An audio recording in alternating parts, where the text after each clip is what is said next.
So I was brought up listening to great melodies, phenomenal melodies, um, and intertwined with some very, very strong Celtic upbringing. My father sang lots of Burns songs, also Irish songs, Irish parlour songs. Chris gave you something, as I said to him, it's in his DNA, and I really believe this. That we all have, whether you're an architect or a joiner or you're a composer, no matter what, you are of course a great survivor of the human race, because your genetic family are still reproducing. So you've gone through pestilence, war, God knows whatever else, and all your DNA is in there, including your music if you're a composer.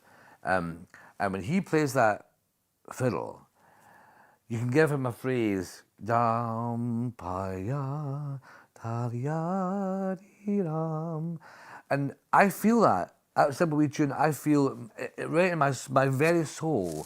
I can see, and it sounds cliched, I can see Scottish hills and streams and peat and burns, beech trees, moss, things that were my smells of my youth. You know, and badly polluted burns, from the industrial part of the world. It wasn't all, but I saw great beauty. The sea, the beach was very near. It's very near no matter where you are in Scotland. It's easy to get to a beach. So all of that in your background and everything else. And when he played that tune in Brave, this particular melody, nobody, even Heifetz, couldn't infuse that with that centuries and millennium of DNA. And I remember Chris when Tan turned around, and he wasn't being early about it, Chris, at all. He's not early at all. He just, my God, that is unbelievable. That phrase, just a simple phrase, was the most informed thing. It was as powerful as the Prokofiev First Violin Concerto. And when he came out of the booth, the entire orchestra all tapped. And I'm not joking, they all tapped, that wonderful sound. Because we all heard him through their cans in the room, and he was so nervous. Really? Oh, he was so nervous. I'm sure he'll tell you this. He was so nervous. I said, you got in there. You've nothing nervous. Just wait till they hear you.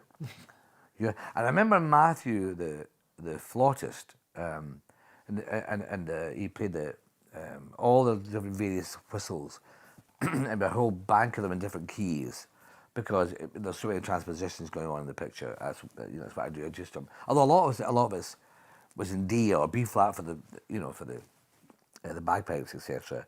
You have to work out your modulations because they only play in certain keys. But with Matthew, he started to play, and people weren't getting it, and I wasn't getting it either.